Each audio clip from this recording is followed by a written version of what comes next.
So you're a PT or PTA grad who's feeling the spark of something more. Maybe you dream of building your own business, one that's constructed around your vision, one that empowers you to make a real difference on your terms. This feeling, it's the entrepreneurial itch, and you're not alone. Countless PTs and PTAs are taking the leap to entrepreneurship, crafting careers that are as unique as they are. Welcome to the Innovate and Rehabilitate, the Entrepreneurial PT podcast. In each episode, we'll dive deep into the world of PTpreneurship with inspiring physical therapists and physical therapist assistants just like you who are crushing it on their terms. We'll uncover their secrets, their struggles, and the incredible impact they're making. From building your PT boss dreams to navigating the business side of things, we'll equip you with the knowledge and inspiration to turn your vision into reality. So, whether you're just curious about starting your own business or you're already out there making your dreams a reality, this podcast is for you. Get ready to unleash your inner entrepreneur. Let's do this. Hello and welcome. I'm Scott Giles, founder of Score Builders, and I'll be your host for this podcast. I'm excited to introduce today's guest, Dr. Derek Lee. Derek is the area director and partner at Spear Physical and Occupational Therapy, a leading outpatient orthopedic practice serving New York, New Jersey, and Connecticut. Derek's passion for physical therapy began early, inspired by watching his great-grandmother receive care in a nursing home and seeing firsthand the life-changing impact of movement and exercise. He earned his undergraduate degree from the University of Oklahoma and his doctorate in physical therapy from Texas Women's University. During his clinical experiences, Derek was exposed to clinicians who owned their own private practices, which sparked his interest in the operational and financial side of PT. After moving to New York, Derek joined Spear during a period of rapid growth. Today, he has partnered in opening 4 locations and oversees 7 clinics, building teams and developing future leaders along the way. Derek, thanks so much for joining us today and your willingness to share your story. I'm very excited. Thanks for the opportunity, Scott. I'm pumped. Absolutely. So let's go, Derek, let's turn the clock way back. Talk to us a little bit about your formative years and when you first started to, I know your grandmother was an influence in your exposure to physical therapy and what it could do for people's lives, but tell us a little bit more about what got you interested in pursuing a physical therapy degree. Definitely. So, I grew up in a very tiny town, Northeast Oklahoma. We had about 900 people. It's called Quapaw.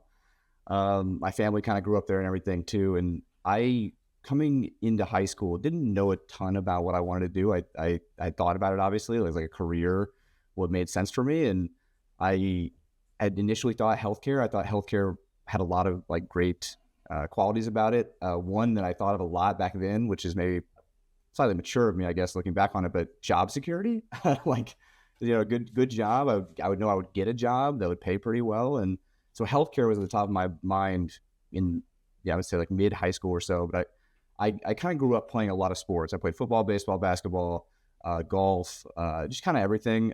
Just really enjoyed being active, being outside, exercising. And when my great grandmother, she had some physical disabilities for most of her life, especially as I knew her, because she was much older when I was born.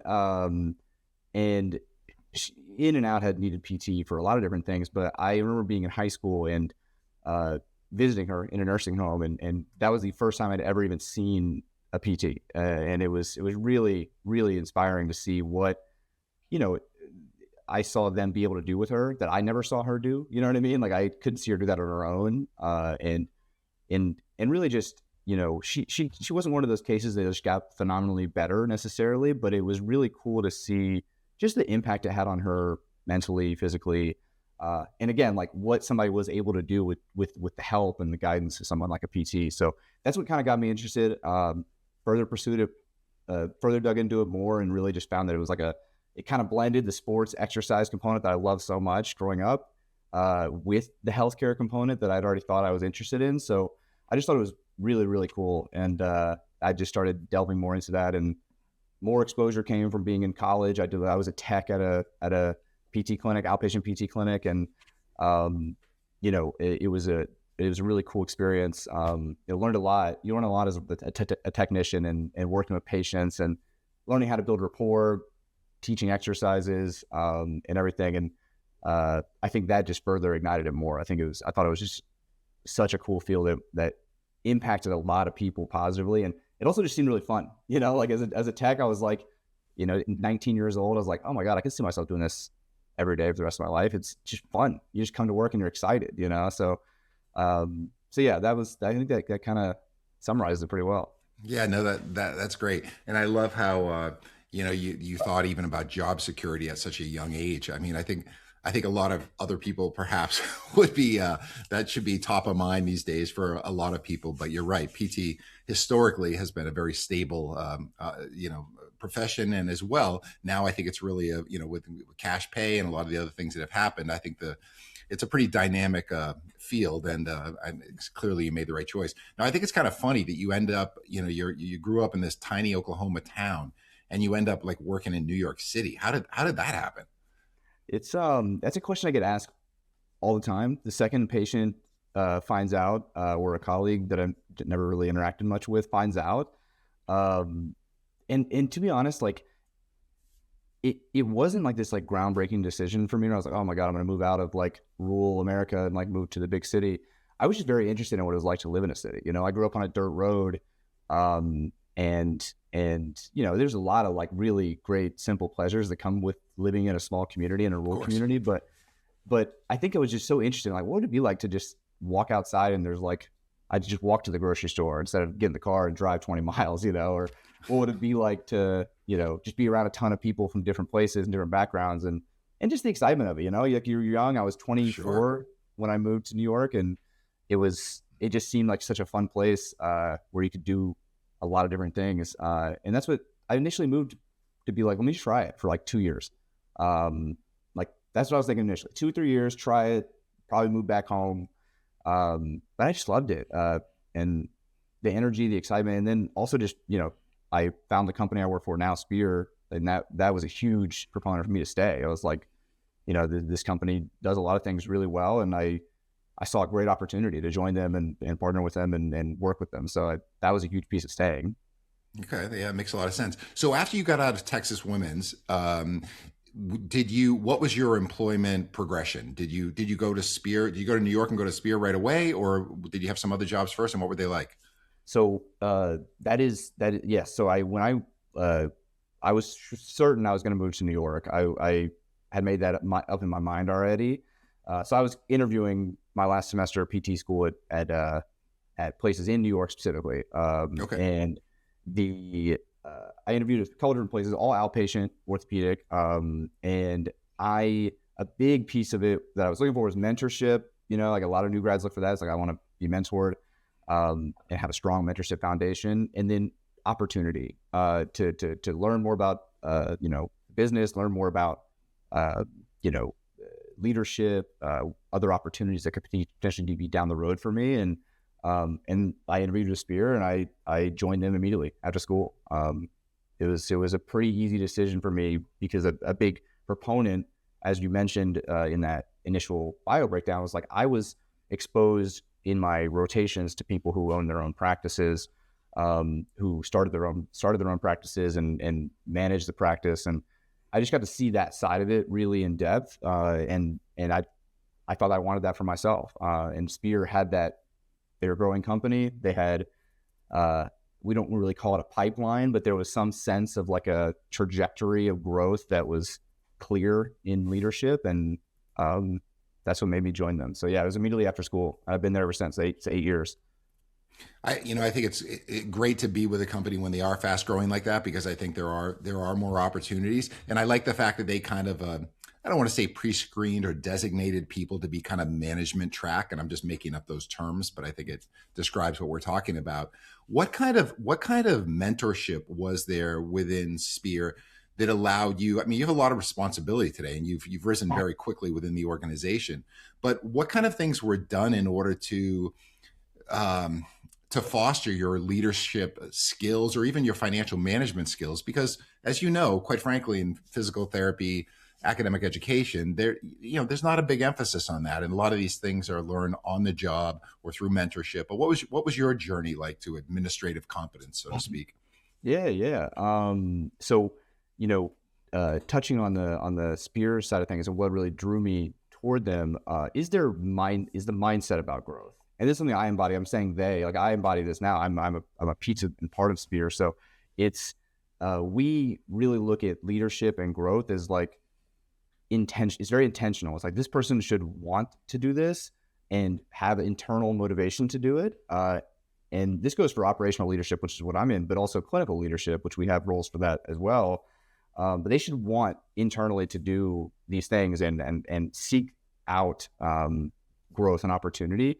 And we're just there to provide the avenue and provide the resources so they can do that, you know? And so it's like, it's almost like the growth isn't like, hey, we want to do this, and so who are we going to hire to do that? It's, we have these people who believe strongly and feel strongly about something, and they have these attributes and skills, and they want to get to point B, right? And so that was our growth strategy, and that was how I viewed it coming out of school, whereas like they saw me as a person with personality and a skills that were maybe innate and some that needed to be worked on, like as everyone, and really invested in me from mentorship. You know, we do like a 12-month mentorship program for all new grads, and it's one-on-one person in the clinic with you. And a lot of it is in that first year of school. It's like, first year after school, it's feeling confident as a clinician, you know, and,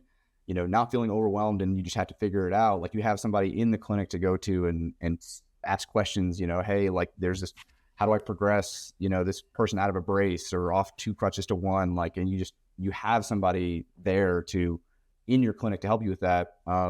And they set aside time every week for you to meet with them. And I thought that was a really cool, like, hey, like we are invested in making sure you feel supported. But then furthermore, into the leadership side of things, we have a program called Spear Future Leaders Program. We're very, very proud of it. But it essentially teaches over the course of a year, if you enroll or apply to get in, it's a program.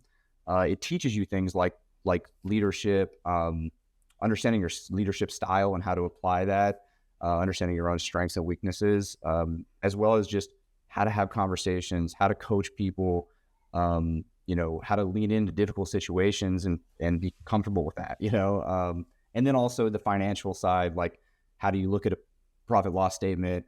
How do you look at KPIs that we measure and know what that means and know how to interpret them with your team, you know? And that's something we teach in our Future Leaders program. And that's what I went through. And they were very proud of that. We still are very proud of that. We market that and tell that to therapists or people that want to join and see that opportunity. Like we have that system and program in place. So that was another piece of it.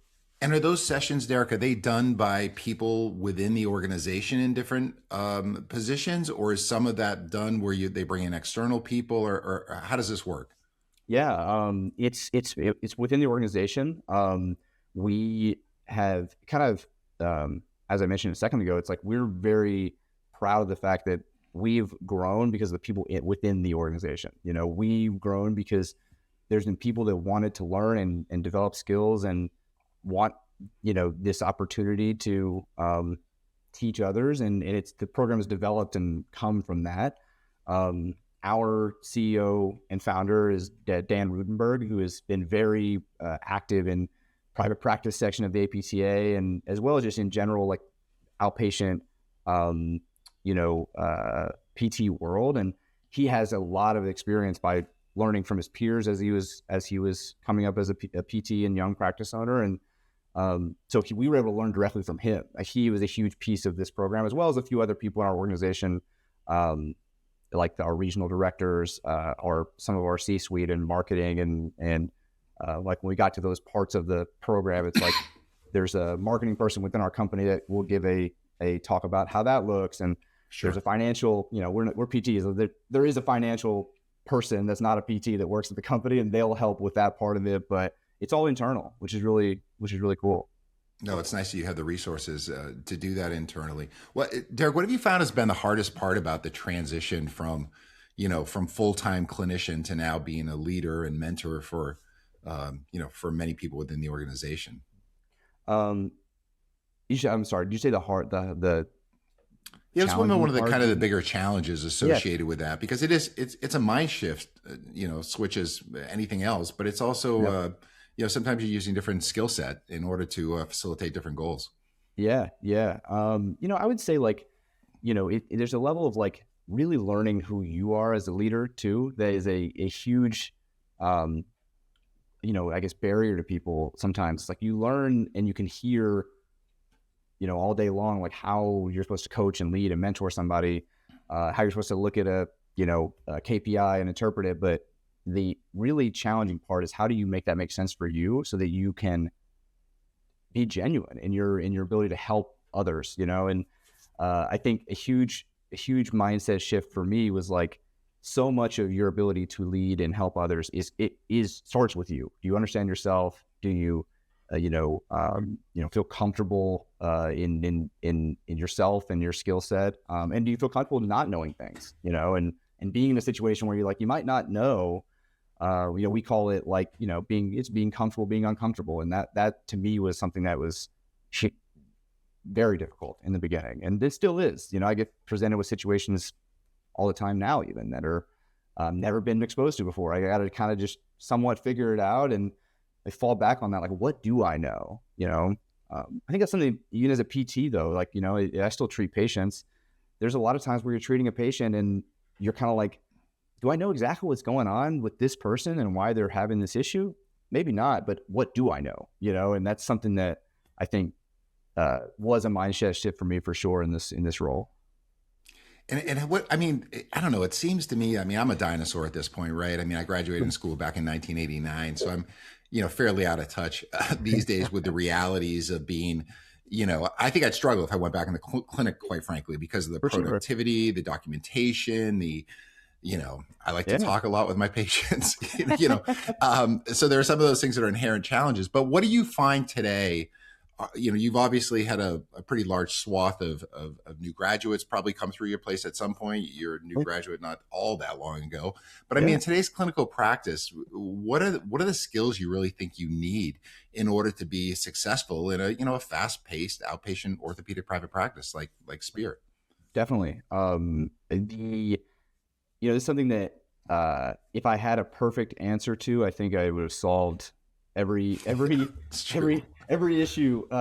because it is challenging and it's hard to kind of parse that out. But I think, and this is something that you have to kind of ask yourself in the interviewing process, which is what I do a lot of with therapists. And what is the skill that's going to make or the quality that's going to make this person successful in something like outpatient orthopedics? And I think flexibility is a huge piece of it. Like, are you able to kind of be bendable and meshable and bend, don't break kind of mentality? Like you can approach a situation and go, I may not know it. I may not be successful, but I can try and take the resources I have and figure it out. I think, flexibility, dynamic, kind of being able to change your mind and approach situations maybe how you wouldn't have thought to do it, ask for help.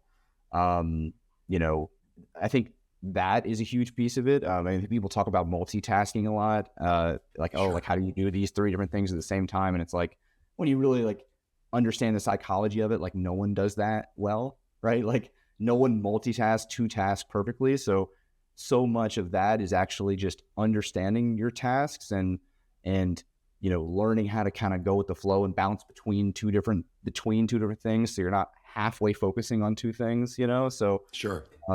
I would call that a sense of flexibility. To me, is what I would describe that as. And I think that's probably one of the most important skills, I think, for new therapists and any therapist in our roles.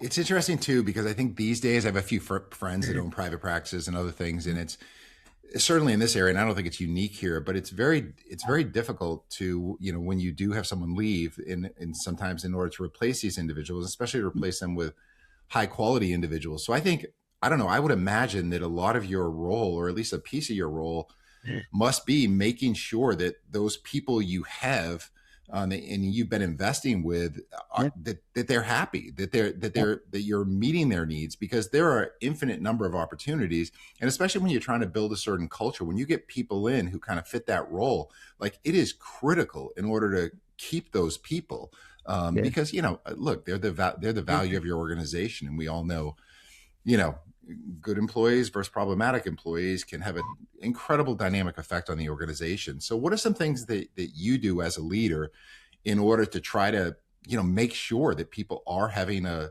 meaningful experience at Spear and want to stay and grow with the organization? Definitely, definitely.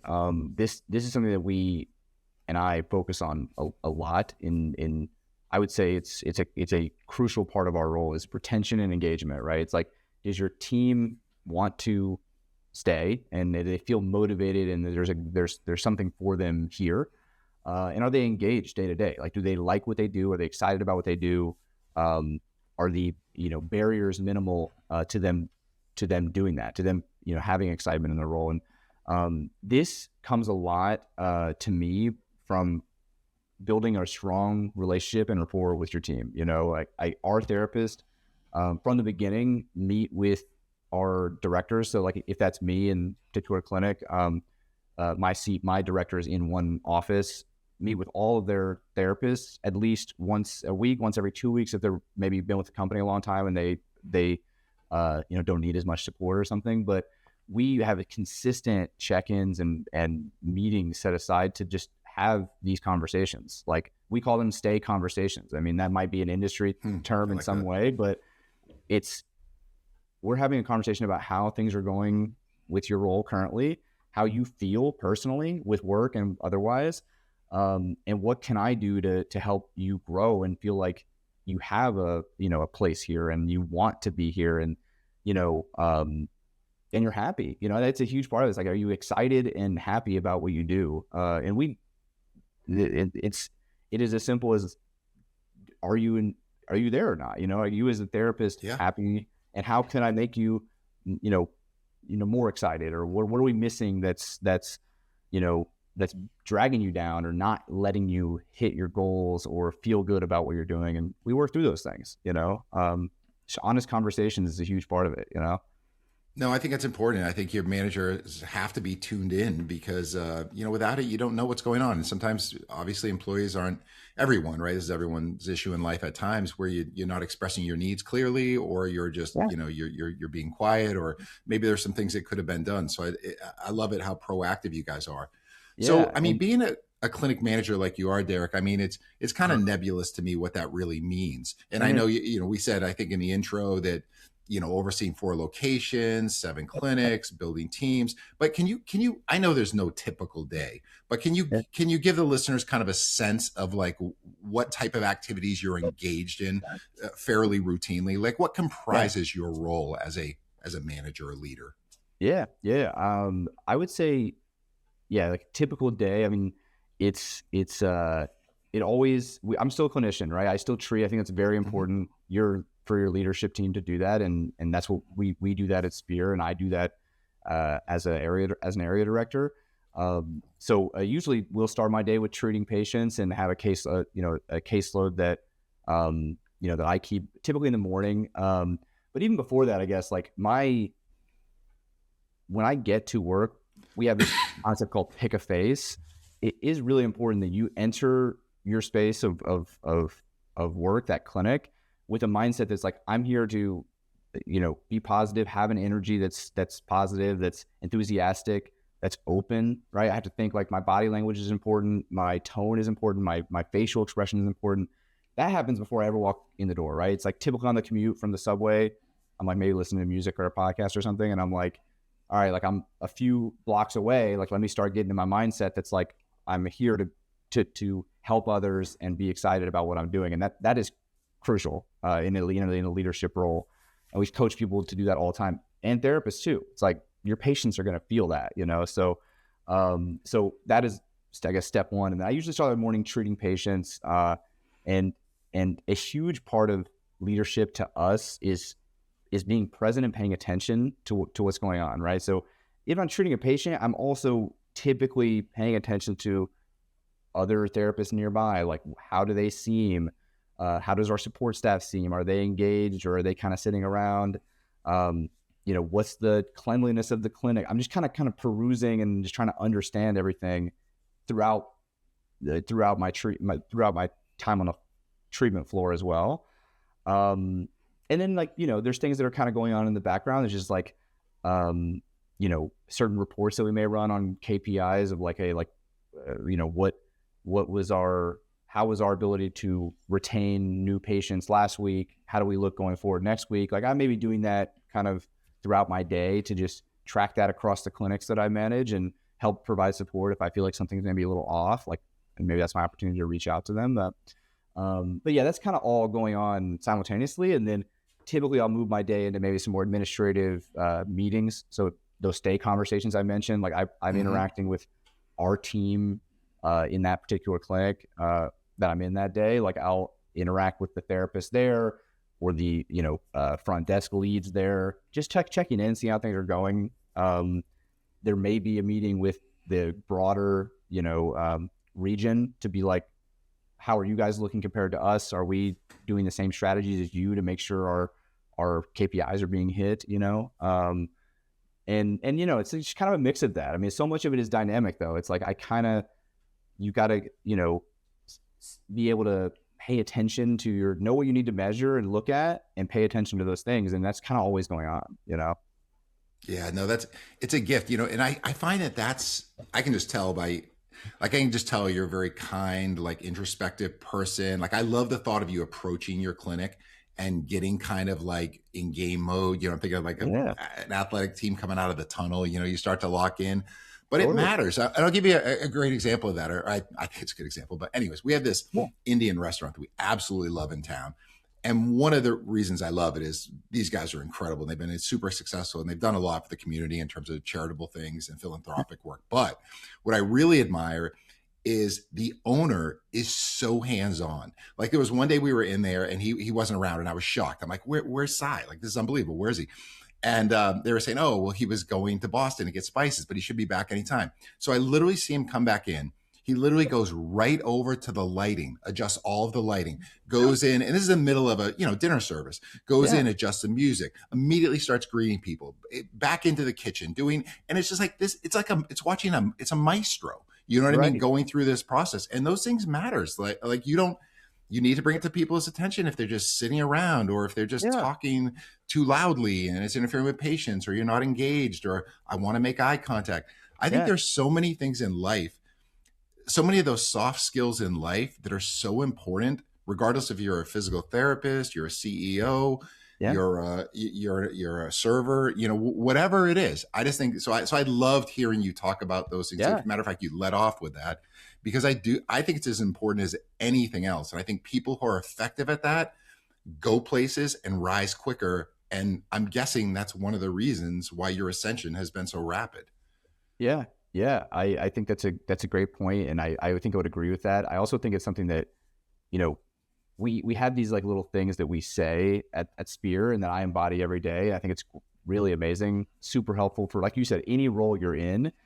That one is what I mentioned, pick a face, right? It's important. Like you said, athlete coming out of the tunnel, like, are you in the mindset or not? And that's important. And then the other thing we have is what's called a 5-foot rule, and it's just another reminder. It's like, you should be aware of what's going on within 5 feet of you, right? And you should be acknowledging people within that radius of you. So no one in our clinics, and this is it, and especially me, like I have to embody this. Like if I don't embody it, no one else is going to embody it, but I don't walk by somebody and just walk by them, right? Like I walk by somebody and I'm engaged with them, at least in some capacity. I might say like, hi, how are you doing this morning? Or maybe it's a quick compliment on like their shoes or whatever, but there's just some sort of touch base with that individual you're walking by. On our team, we kind of joke about it. It's like it's anyone on your team, any patient, if there's a plumber in the building like fixing something, you should be walking by and like, how you doing, sir? Like it's some sort of acknowledgement of that person. And I think that goes to what you said. It's like, are you engaged and aware of your environment? So it's huge. Yeah. It is. It's huge. And I mean, I am just that kind of person anyways. I just kind of do that. But I mean, one of my friends would call me, I had this numerous times, like, what are you, the mayor? Like, are you the mayor of this town? But it's always like, I just like to talk to people. I like to see how they're doing. You like to create that kind of environment. So it sounds like Spear has a lot of good built-in things to foster culture and to, reinforce these behaviors. Now, I will say, Derek, I think some of being on all the time like that can really be exhausting. and or at least can be, because I mean, actually, naturally, believe it or not, I am an introvert. And so sometimes when I'm out there so much in that, or if I go teach a 2-day course, like I just come back, I am literally exhausted and just don't even want human contact. Yeah. And now you're a busy guy. You have a wonderful wife who's also a PT, by the way. I love the PT couples. My wife and I are PT couples. And you have a very young child and you have all this responsibility at work. So what are you doing to take care of yourself and make sure you're having enough time so you can stay in that mindset? Yeah. It's a great question. And sometimes I have to ask myself that all the time too. So it's good to remind yourself. I actually had, in PT school, I had a really great professor who was,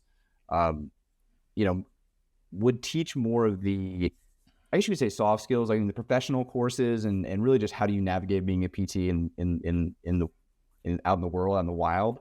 And one of the tips she always was really big on is like, you got to take care of yourself first, or else you can't give anything to anybody else. Right. And you have to have you can't just be constantly dropping into other people's buckets. It'll take away from your bucket. Right. So, if you don't have a way to refill your bucket, you're going to lose, as you start giving, you're going to lose things. So, 100%. For me, I try to stay active. Exercise is very important. I'm a PT. You'd hope that's something I believe in, but I 1000% believe in it and try to practice it. I go for runs. I lift weights. I'm currently doing a push-up challenge. It was a New Year thing I started doing, but I basically was like, I'm gonna do 100 push-ups a day, and it's not in a row because that's not possible. But I break it up, It's not yet. It's a goal. And 100 push-ups a day every day for January, and I'm gonna go up 25. So now I'm in February, and I've been doing 125 a day. And it's funny because Lena, my wife, PT, I was like, that basically means I got to do 400 a day in December, which I was like, I was doing the math myself while you were saying this. I'm thinking this is not a comfortable progression for me. It's maybe not that sustainable. I don't know. I'm going to ride it out, Find out. But I do think that, staying committed to your own personal health, exercise, eating as healthily as you can, getting good sleep. I mean, it is tough with a baby, but, I think that's something that you had to find a way to make that work, because we went 2 or 3 weeks a month like that, me and my wife, where we weren't sleeping much because of maybe a sleep regression or something like that. And you feel it, like for sure it affects you. And so I think all those things, like a normal healthy lifestyle, is important. But and then the last piece of it to me, it really is a lot of mindset. I mean, I could be very tired, had a lot going on, maybe didn't sleep because of our daughter, Mabel, potentially. But I still got to start my day the same way. I still have to think I have to present myself in a way that isn't what I'm feeling right now. Right. Like I need to be able to step outside myself and go, it is important that I don't project that I'm tired and exhausted and negative. Sure. And I have to change that, every morning regardless, so there's a level of consistency with the mindset that, you're not always going to have a great day, but you gotta pick it up, so that's sure. piece of it. Yeah, no, that's good. It sounds like you have a really healthy balance there despite the chaos. So Derek, if I'm a young PT and I kind of just look where you are, maybe I'm doing my first internship with you guys and I see, you doing all the things that you're doing and you have management, and ultimately I'd like to be in management. I mean, what's some advice you would have for a young PT in order to rise through the ranks like you have? Yeah. I said it a little bit ago, but that expression of get comfortable being uncomfortable is huge. And this goes for, people like my role. If you're wanting in a more clinical education side of things, I mean, it is the same regardless. If you want to grow as a person, as a clinician, as a PT, you have to be okay with the fact that you're going to be put in situations that you're uncomfortable, and you got to embrace that and be okay with failing and not knowing something, and, putting your hands up and going, listen, I tried, I did not do well. I need help, and that's hard to do, and I think as a new therapist, and this makes sense. I was like this, I still am like this in some ways. It's kind of something you have to check consistently, but you get a little bit of an ego. Maybe you're like, hey, I just went to school a long time. I know things. I feel good about what I know. And it's easy to kind of fall into that trap, being like, yeah, see, I know things. Like, I can rest on knowing that I can help people. And, I see my patients, they show up, they're happy, I'm good, and you got to avoid that, because you're going to become stagnant quickly if that's your mentality. And so I think it's constantly challenging yourself, stepping outside your comfort zone is, I think, one of the biggest pieces of advice.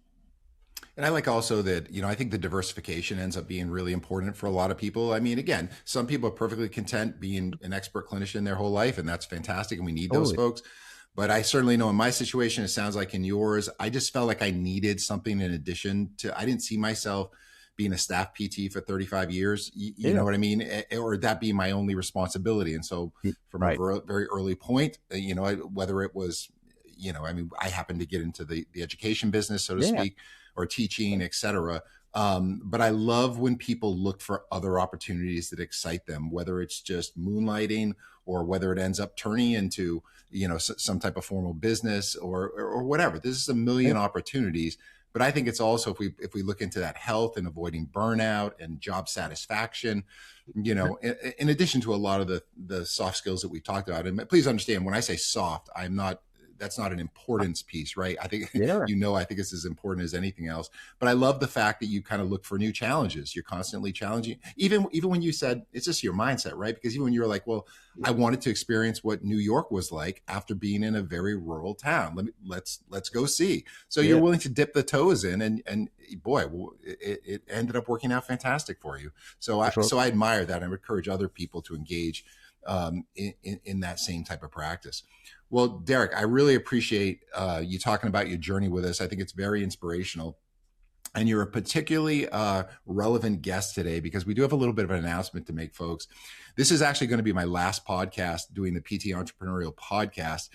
I've after 37 years at Score Builders, I'm kind of tying up some loose ends. I'm still doing some consulting, but for the most part, I'm stepping back a little bit. As part of that, I'm thrilled to announce that Derek is going to be the new host of the PT Entrepreneurial podcast. And I think it's great because, I mean, you guys, and we wanted to announce this at the end because I want you to get a chance to know Derek and see what a great guy he is. And he's got a whole, different network of people and experts and entrepreneurs than I had. And so I think this is going to be a very natural transition. But I think is also going to just increase the diversity of the show. And I look forward, Derek, to listening to you interview these cool entrepreneurs like yourself, hear their stories. And of course, why we're doing this whole thing is to try to inspire other people, to consider the possibility of being an entrepreneur along with an expert PT. So thank you very much for your willingness to do this. And I don't know if you have any thoughts to share as you're about to take the baton, or anything you'd like to say.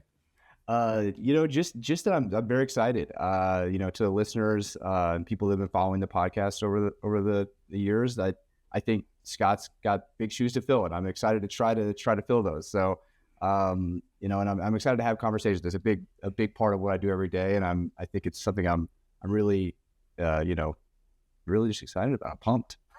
That's great, Derek. You're going to be fantastic. I can tell, and I sincerely appreciate your willingness to take this on, because I really want this to continue. I believe it's critically important for therapists today to think about. I'd also like to thank all the listeners out there.